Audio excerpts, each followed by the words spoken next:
राजधानी हो राजधानी, राजधानी हो राजधानी।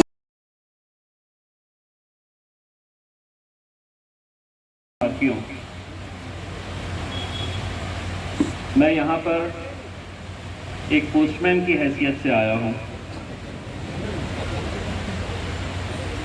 मैं जिस तरह से मुफ्ती साहब ने, खालिद भाई ने, अतर अशरफी साहब ने शुक्रिया अदा किया मजलिस इत्तेहादुल मुस्लिमीन के हमारे क़ायद बैरिस्टर असदुद्दीन अवैसी साहब का, मैं भी उनका शुक्रिया अदा करता हूँ, क्योंकि मैंने असद भाई की उस तड़प को महसूस किया जो पिछले 2 महीनों से वो लगातार इस जद्दोजहद, इस कोशिश में लगे हुए थे कि कब ये वेंटिलेटर्स आए, कब ये ऑक्सीजन कंसंट्रेटर्स आए और हम इसे औरंगाबाद, मालेगांव और धुलिया पहुंचा सके। एक बहुत बड़ा कंसाइनमेंट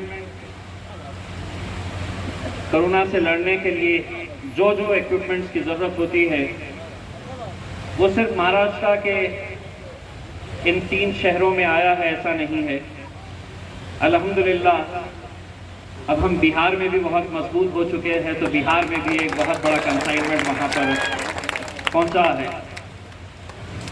लोगों को ये यकीन नहीं हुआ बिहार के अंदर, क्योंकि उनकी आदत थी, उन्होंने इतने सालों से यही देखा था कि इलेक्शन के वक्त लोग आते हैं, बातें करते हैं और चले जाते हैं।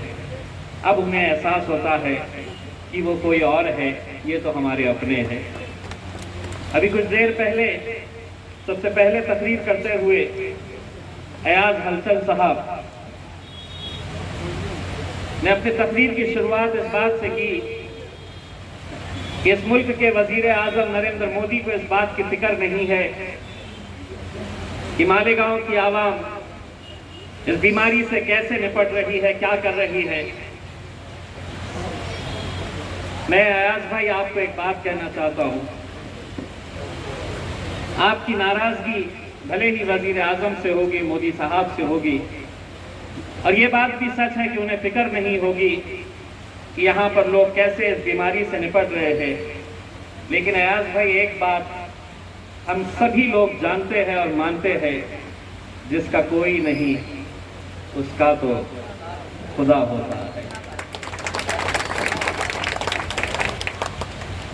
और आज जब मैं यहाँ पर मालेगांव की सरजमीन के ऊपर आया तो मुझे ऐसा लगता है कि दुनिया के बड़े बड़े साइंटिस्ट और साइंसदान जितने भी हैं वो इस बात के ऊपर रिसर्च करेंगे कि पूरी दुनिया के अंदर कोरोना फैला था, मालेगांव ऐसा शहर क्या है, मालेगांव में ऐसी क्या बात है।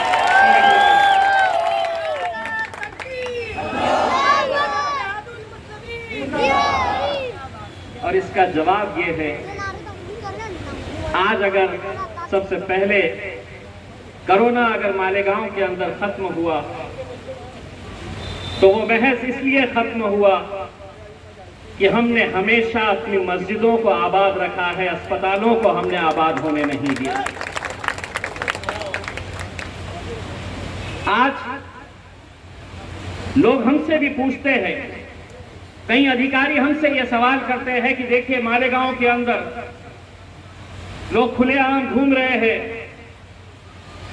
लोग मास्क नहीं लगाते हैं, उन्हें क्या पता है कि दवाइयों से ज्यादा दुआओं के ऊपर हमारा एतकाद है। बिल्कुल एहतियात करनी चाहिए, और जितनी एहतियात जब वक्त की जरूरत थी उस वक्त हम सब ने किए थे।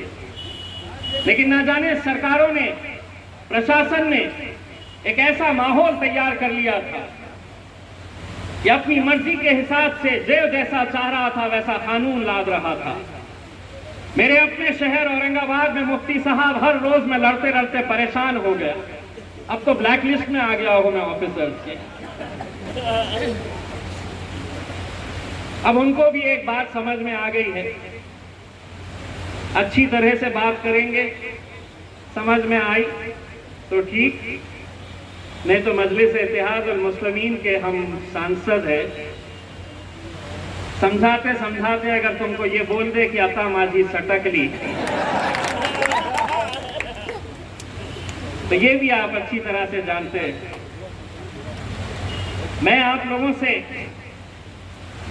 सिर्फ इतनी इल्तिजा करने के लिए आया कि हमारे कायद बैरिस्टर असदुद्दीन अवैसी साहब को अपनी दुआओं में जरूर शामिल रखिए। मैंने उनकी तड़प मालेगांव के लिए ये सामान जो है, ये 5 दिन पहले मुफ्ती साहब ये औरंगाबाद पहुंच गया था, लेकिन पिछले कुछ दिनों में आपको पता होगा कि मेरे शहर के छोटे छोटे दुकानदारों को उनकी दुकानों को सील कर दिया गया था और वो सील खोलने के लिए हजारों रुपए की फाइन, जुर्माना देना पड़ रहा था।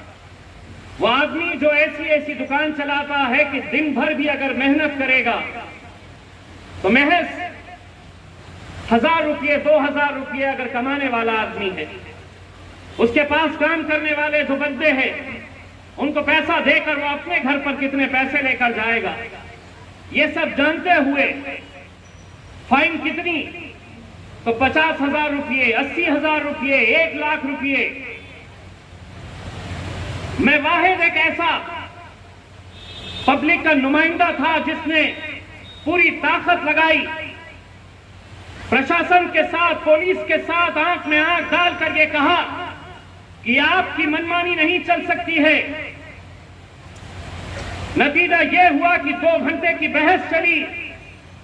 जो 50,000 रुपये मांग रहे थे, 2 घंटे के बाद मजलिस इत्तेहादुल मुस्लिमीन की वजह से वो 50,000 रुपये की फाइन महज 2,000 रुपये के ऊपर आ गई। लेकिन उसका थोड़ा खामियाजा मुझे भी भुगतना पड़ा।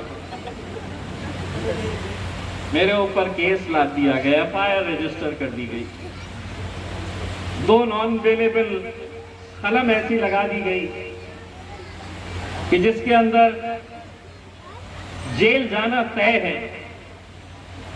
वो ये समझे कि कड़ी कलम लगाओ तो ये आएगा, माफी मांगेगा, गिड़गिड़ाएगा और कहेगा कि ये कलम वापस ले लो, ये केस वापस ले लो।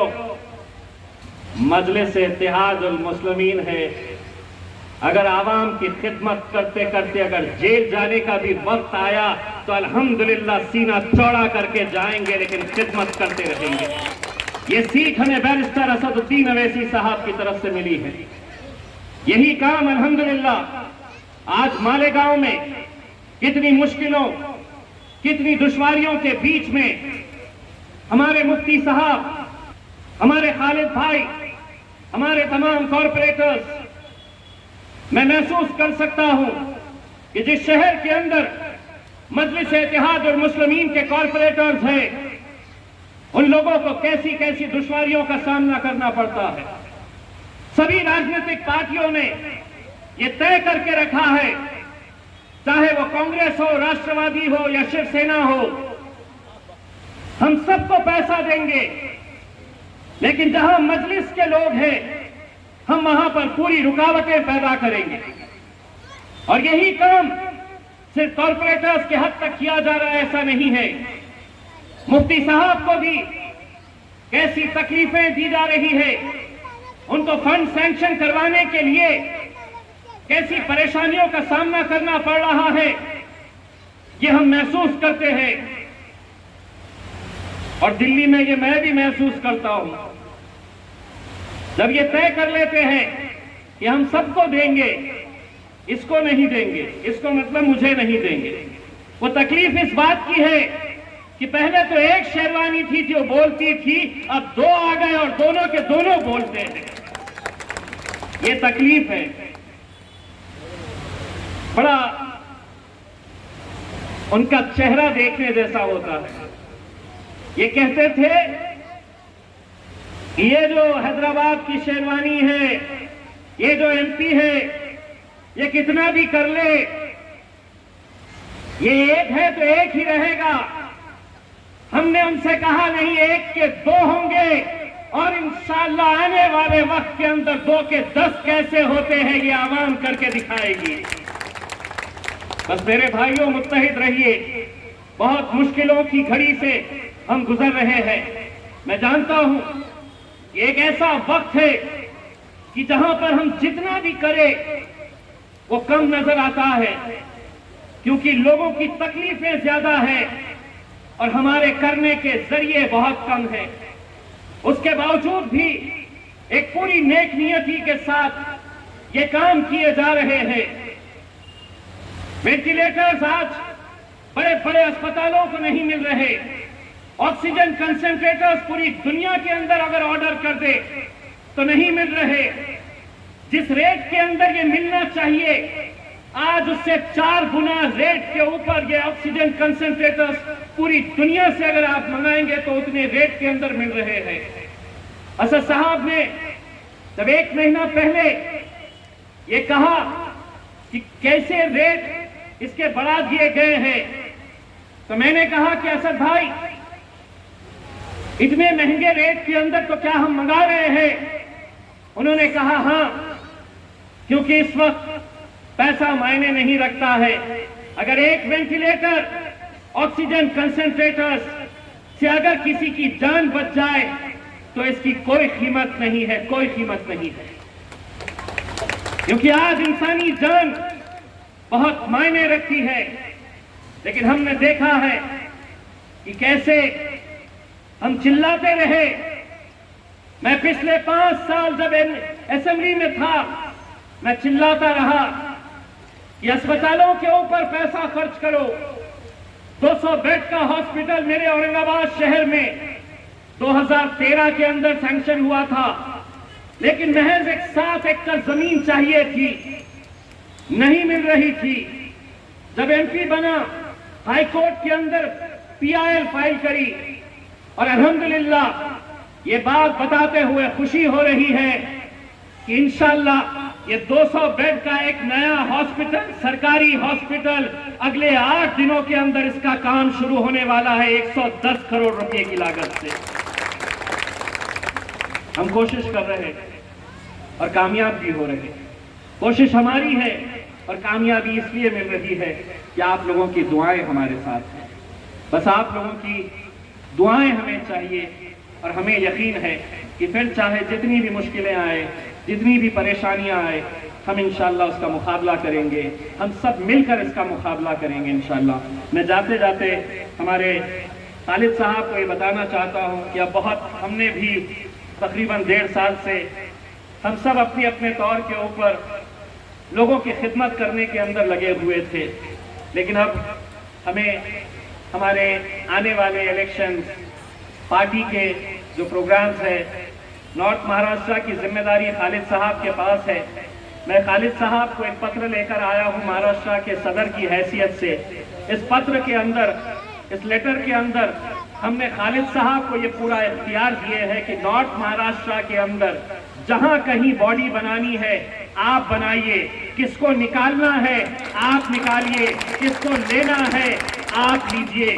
क्योंकि अगर सारे फैसले महाराष्ट्र का सदर अगर औरंगाबाद में बैठकर ले लेगा तो मैं नहीं समझता हूं कि मैं मालेगांव से इतनी अच्छी तरह से वाकिफ हूं, या धुलिया से इतनी अच्छी तरह से हूं, या जलगांव से इतनी अच्छी तरह से वाकिफ हूं जितना खालिद साहब। तो खालिद साहब ने महाराष्ट्र के सदर की हैसियत से ये सारी जिम्मेदारी हम आपके हवाले सुपुर्द करते हैं और इंशाअल्लाह उम्मीद करते हैं कि आने वाले वक्त के अंदर मजलिस इत्तेहादुल मुस्लिमीन को आप पूरी ताकत देंगे और आप लोगों की मोहब्बत और जो चाहत है, हम मुफ्ती साहब की रहनुमाई के अंदर हम पूरे नॉर्थ महाराष्ट्र के अंदर मजलिस इत्तेहादुल मुस्लिमीन को बहुत आगे ले जाना चाहते हैं। बस आप लोगों का दुआएं, आप लोगों की ताकत, आप लोगों का साथ चाहिए। बहुत बहुत शुक्रिया। वाखिर दावाना अल्हम्दुलिल्लाह। आए हुए तमामी लोगों, मैं सबसे पहले अहलियान शहर मालेगांव की तरफ से नुमाइंदगी करते हुए शेर हिंदुस्तान मजलिस इत्तेहादुल मुस्लिमीन के कौमी सदर member of parliament Asaduddin Owaisi साहब का दिल की गहराइयों से शुक्रगुजार हूँ कि मालेगांव को उन्होंने अपना शहर समझा और कोरोना जैसी वबाई बीमारी में पिछले साल जब सरकार भी परेशान थी और मालेगांव ही नहीं पूरे हिंदुस्तान में इंसानी हमदर्दी और खिदमत खल्क का जज्बा रखने वाले सभी लोग परेशान थे, उस मौके पर मालेगांव में जिन लोगों ने भी मालेगांव के गरीब लोगों की खिदमत की, यहाँ से 700 किलोमीटर दूर रहने वाले हमारे मजलिस इत्तेहादुल मुस्लिमीन के कौमी सदर असदुद्दीन ओवैसी साहब ने मालेगांव के गरीबों के दर्द को महसूस किया था और 2 ट्रक भर करके उन्होंने यहाँ के गरीब आवाम के लिए रिलीफ में किट भेजी थी। और मैं इस बात को देखकर खुश हो गया था कि मालेगांव में जिन जिन तंजीमों ने भी किट तकसीम की थी, हमारी हैदराबाद से आने वाली किट उनमें सबसे ज़्यादा वजनदार और सबसे बड़ी किट थी, जिसमें ज़रूरियात की सारी चीज़ें मौजूद थी। और इस सिकन लहर में लोगों को पिछले साल का तजुर्बा था, उस तजुर्बे के पेश नज़र लोगों ने अपने तौर पर जो इंतज़ामात करने थे अपने तौर पर इंतज़ामात किए। हमने भी इस बात को महसूस किया कि मालेगांव की गरीब आवाम अगर कारोबार बंद हो जाएगा और मुकम्मल लॉकडाउन अगर लगा दिया जाएगा तो मालेगांव की गरीब आवाम जो रोज़ाना कमाना और खाना यही काम करती है, एक दिन भी अगर उनको काम नहीं मिला तो उनके घर में चूल्हा चक्की बंद हो जाता है। हमने मालेगांव अपनी कॉन्स्टिट्यूंसी के अंदर कारोबार भी जारी रखवाया। हमने डिपार्टमेंट के साथ बैठ करके इत्तेहाद और इत्तेफाक के साथ इस बात की कोशिश की कि कारोबार चलता रहना चाहिए, मस्जिदें इबादत के लिए खुली रहनी चाहिए और तरावी का मुकम्मल इंतज़ाम होना चाहिए।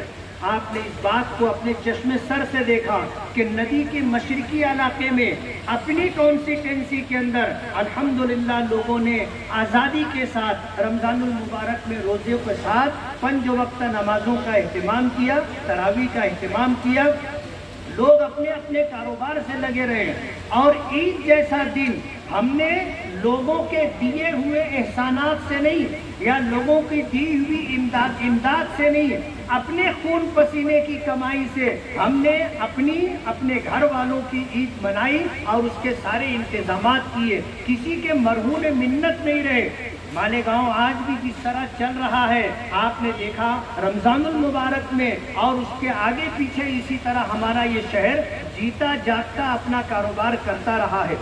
ये सिकन लहर आने के बाद हमारे कौमी सदर असदुद्दीन ओवैसी साहब ने इलाज और मुआवजे की लाइन से जो सामान औरंगाबाद के लिए, मालेगांव के लिए, धुलिया के लिए भेजा है वो आज हमारे सामने है। स्टेज पर वेंटिलेटर, कॉन्सेंट्रेटर मशीन और इसमें जितने लवाजिमात हैं उसी के साथ दवाएं, ये सारी चीज़ें उन्होंने भेजी है। जाहिर बात है उन्होंने इस बात का स्टेज से ऐलान किया था कि मालेगांव शहर आप मजलिस इत्तेहादुल मुस्लिमीन के नुमाइंदे को चुन करके दें और असम्बली तक पहुंचाएं। मालेगांव को मैं अपना शहर समझूंगा और मालेगांव की ज़रूरियात के लिए मैं हमा वक्त तैयार रहूंगा। और इस बात का वादा किया था कि मालेगांव शहर के अंदर हर 2-4 महीने पर मेरा आना रहेगा, लेकिन लॉकडाउन की वजह से और इसी तरह कोरोना वबाई बीमारी की वजह से आज उस वादे को वो पूरा नहीं कर सके। ये मजबूरी थी और उनकी ही नहीं, आज हिंदुस्तान में तमाम लोगों की मजबूरी है। हमारा ये शहर चल रहा है तो हमें लॉकडाउन का पता नहीं है। आप नदी के उस तरफ चले जाएं तो आपको पता चलेगा लॉकडाउन किसके। दूसरे किसी शहर में चले जाएं, मेरी आज ही बम्बई से वापसी हुई है, बम्बई पूरा बंद है। ऐसा लगता है जैसे कर्फ्यू लगा हुआ है। होटलों से होटलें बंद है, खाना अगर आपको लेना है तो पार्सल में मिलेगा, आप होटल में बैठ करके खाना नहीं खा सकते, सारी दुकानें बंद है। लॉकडाउन में सफ़र करने की ममानत है। ऐसे हालात में फिर भी इस बात को वो मालेगांव के लिए महसूस करते हैं और मुसलसल रास्ते में रह करके मालेगांव के हालात को जानने की कोशिश करते हैं। आज इस वक्त हमारे कौमी सदर असदुद्दीन ओवैसी साहब ने औरंगाबाद के लिए, मालेगांव और धुरिये के लिए दवाओं के साथ साथ वेंटिलेटर और ऑक्सीजन कॉन्सेंट्रेटर मशीन उन्होंने भेजी है। वो सारे लवाजमात आज स्टेज पर हमारे सामने मौजूद हैं। मालेगांव में साल गुज़िश्ता जब कोरोना था तो कोई सियासी शख्सियत अपने घरों से निकल करके लोगों की खिदमत के लिए रोड पर नहीं थी। मजलिसे इत्तेहादुल मुस्लिमीन के वर्कर थे जो हम लोगों के साथ रह करके हमने हॉस्पिटलों में जा करके उन तमाम मरीजों के लिए जो हॉस्पिटल में थे और उनके घर के लोग जो क्वारंटाइन किए गए थे, हमने जमीयत उलमा की तरफ से उनके खाने का मुकम्मल इंतजाम किया था और तकरीबन 8 साढ़े 800 लोगों को सुबह नाश्ता, दोपहर का खाना और रात का खाना हमने अच्छा खाना मुहैया किया था। मालेगांव बदनाम हो चुका था, आपको पता है। नदी के इस पार रहने वालों के लिए उस पार जाने के लिए रास्ते बंद कर दिए गए थे। एक आदमी भी उस तरफ नहीं जा सकता था और उन्हें ये अंदेशा था कि हम बीमारी ले करके उधर पहुंचेंगे, हमें नहीं आने दिया गया। हम जैसे लोगों को बहुत चक्कर काट करके जाना पड़ता था। आम पब्लिक के लिए तो कोई गुंजाइश नहीं थी उस तरफ जाने की। धुरिया वालों ने हमारे लिए धुरिया बंद कर दिया था, नासिक वालों ने हमारे लिए दरवाजे बंद कर दिए थे। किसी दवा लेने के लिए भी हम धुलिया और नासिक नहीं जा सकते थे, ऐसे हालात थे। मालेगांव को मुकम्मल तरीके से बदनाम करने की प्लानिंग की गई थी, लेकिन जिसे अल्लाह रखे उसे कौन चखे। अल्लाह ने मालेगांव को इज्जत दी और मालेगांव पैटर्न महाराष्ट्र ही नहीं पूरे हिंदुस्तान में गूंजा कि क्या बात थी कि मालेगांव के लोग इतना मुतासिर थे और फिर उन लोगों ने इतनी जल्दी कोरोना से नजात हासिल कर ली। आज मालेगांव मशरिकी सिमत कोरोना मुक्त हो चुका है। आज इतना बड़ा मजमा है, जो सरकार की गाइडलाइन है कि मास्क होना चाहिए, सोशल डिस्टेंसिंग होना चाहिए, सैनिटाइजर का इंतजाम होना चाहिए, हम उसको फॉलो करते। लेकिन कोरोना के दौर में हमने देखा कि लोगों में ऐसा खौफ और ऐसी दहशत थी कि हमने देखा कि बहुत सारे लोग जो कोरोना से मुतासिर नहीं थे, पॉजिटिव नहीं थे, लेकिन हाइपरटेंशन या डायलिसिस या पैरालिसिस के मरीज थे, शुगर के मरीज थे, खौफ और दहशत से उनकी अमौत हो रही थी। और साल गुज़िश्ता हमने तकरीबन 1200-1500 लोगों को खोया है। ऐसे हालात थे कि एक एक दिन में 50-50, 60-60 लोगों की मौत होती थी। मोबाइल की घंटी बजती थी तो दिल में ये ख्याल पैदा होता था कि किसी की मैयत की खबर होगी। और अच्छे बड़े बड़े लोगों ने कोरोना के उस दौर के अंदर हमको दागे मुबारकत दी। इस मर्तबा हमने खौफ और दहशत ख़त्म करने के लिए मालेगांव के माहौल को लॉकडाउन से निजात मिले और लोग अपना कामकाज करते रहें। अल्हम्दुलिल्लाह अल्लाह ने हमें कामयाबी दी। आज इस मौके पर मैं इम्तियाज़ जलील साहब से एक बात कहना चाहूँगा कि हमारा ये हाईवे जो बाईपास है 2006 में बना। 2006 में बनने के बाद बम्बई से लेके इंदौर तक अगर दरमियान में कोई गांव आया, कोई देहात आया, कोई कस्बा आया, कोई शहर आया, उसके लिए सर्विस रोड दिया गया, उसके लिए फ्लाईओवर बनाया गया। लेकिन मालेगांव एक ऐसा शहर है कि इतनी बड़ी आबादी रखने के बाद भी मालेगांव बाईपास पर सर्विस रोड नहीं है। कल के दिन हमारे मस्जिद अब्बास के इमाम हाफिज सुफियान साहब अपनी 3 बच्चियों को लेकर के हाईवे पर निकले थे और वहीं सवन गांव फाटे के ऊपर एक माल ट्रक वाले ने उनको टक्कर दी और हाफिज सुफियान की मौत हो गई और उनकी एक बेटी 9 साल की थी, उसका इंतकाल हो गया। 2 बच्चियां इस वक्त हॉस्पिटल में ज़ेरे इलाज है।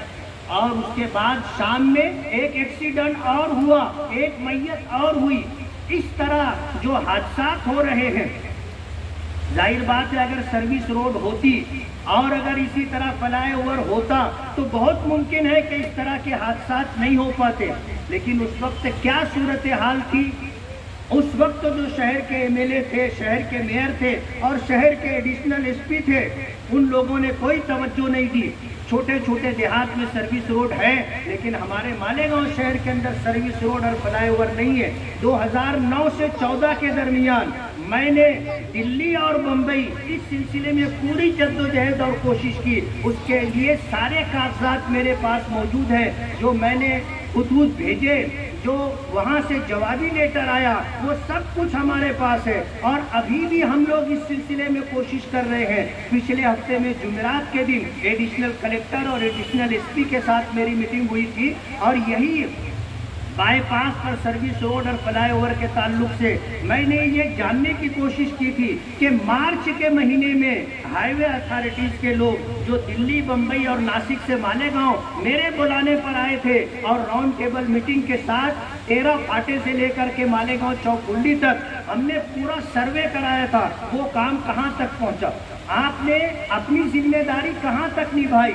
कितना फॉलो अप लिया। ये सारी मीटिंग पिछले हफ्ता जुमेरात में हुई थी, और पीर के दिन भी मेरी उनसे बातचीत हुई थी।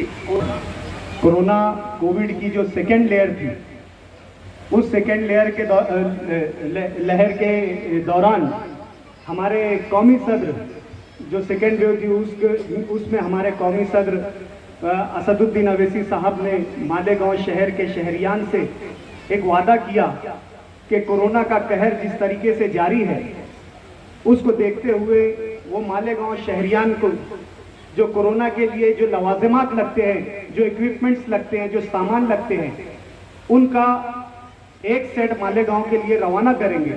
और उस सेट में एक वेंटिलेटर और 3 कॉन्सेंट्रेटर और पल्स ऑक्सीमीटर वगैरह जो सामान होता है वो मालेगांव के शहरियान के लिए देंगे।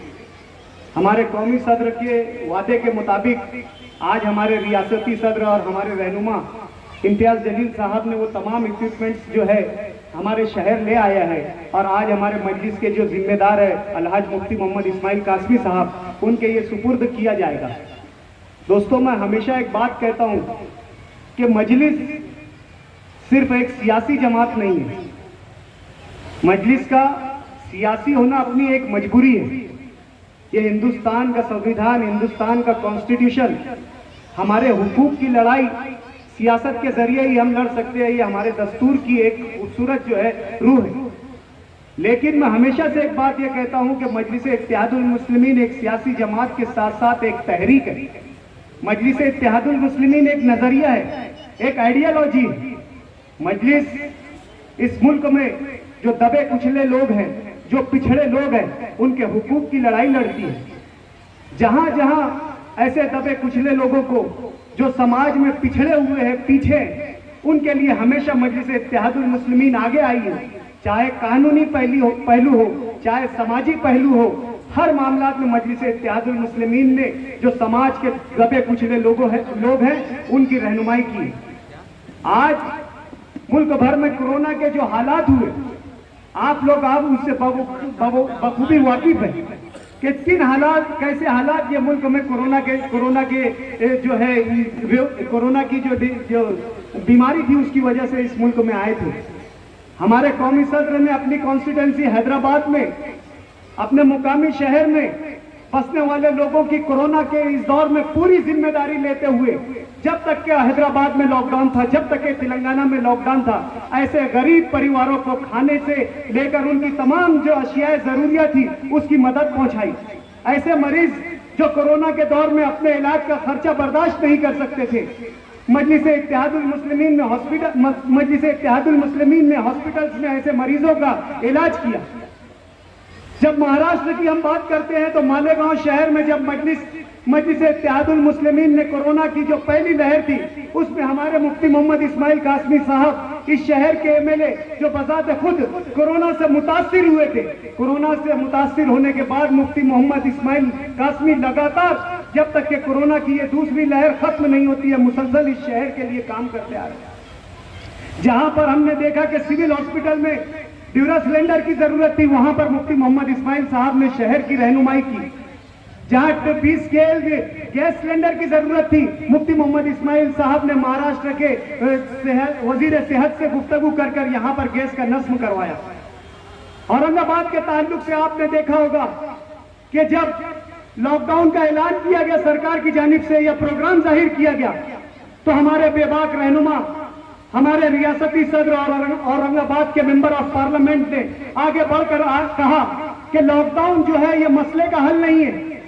लॉकडाउन से जो है बीमारी का हम रोकथाम कर सकते हैं, लेकिन लॉकडाउन से जो मुतासिर खानदान हो रहे हैं, जो गरीब खानदान है, जो रोज कमाते हैं, रोज खाते हैं, जो रोज की कमाई से अपना पेट पालते हैं, अपने परिवार का पेट पालते हैं, ऐसे लोग इस लॉकडाउन से बेहद मुतासिर हो गए। लॉकडाउन की जो पॉलिसी है ऐसी होना चाहिए जिसमें इन गरीबों का नुकसान ना हो। बसूरत दीगर अगर हुकूमत इस बात को नहीं मानती है तो ये पहले वाहिद मुजाहिद और शेर थे जिन्होंने महाराष्ट्र में लॉकडाउन के खिलाफ तहरीक का ऐलान किया था, और उनकी तहरीक के ऐलान से हुकूमत महाराष्ट्र ने डरकर पहला लॉकडाउन का फेज वापस लिया था। ये मजलिस इत्तेहादुल मुस्लिमीन की लॉकडाउन में काम का कारकर्दगी है। आज हमने हर तरीके से ये लॉकडाउन में हमारे जिम्मेदारों ने काम किया है। मजलिस ने सिर्फ जबानी जमा खर्च से जो है इस लॉकडाउन में काम नहीं किया। आप कौमी सतह से लेकर आज शहरी सतह पर आप देख रहे होंगे कि मजलिस के जितने जिम्मेदार हैं उन्होंने अपना जो है फर्ज बहुस्न खूबी निभाया। ऐवानों में कहा, सड़कों पे कहा, जहां जहां नुमाइंदगी की जरूरत रही हमारे नुमाइंदों ने अपनी नुमाइंदगी का हक अदा किया। आज उसी की एक कड़ी के सिलसिले में आज हमारे कौमी सदर की जानिब से मालेगांव शहरियान के जो कोरोना मरीज हैं उनके इलाज के लिए ये लवाजमात लाए गए हैं। मैं तमाम शहरियान की जानिब से, तमाम मजलिस इत्तेहादुल मुस्लिमीन के चाहने वालों की जानिब से मैं हमारे कौमी सदर साहब का बहुत बहुत शुक्रिया अदा करता हूं। मैं उनका ममनून हूं कि आपने मालेगांव शहर पर तवज्जो दी। जिस तरीके ने आपने लॉकडाउन के पहले फेज में आपने यहाँ पर जो है रिलीफ भेजकर मालेगांव शहर से अपनी मोहब्बत का इजहार किया था, उसी तरीके से आपने मरीजों के राजधानी हो राजधानी, राजधानी हो राजधानी।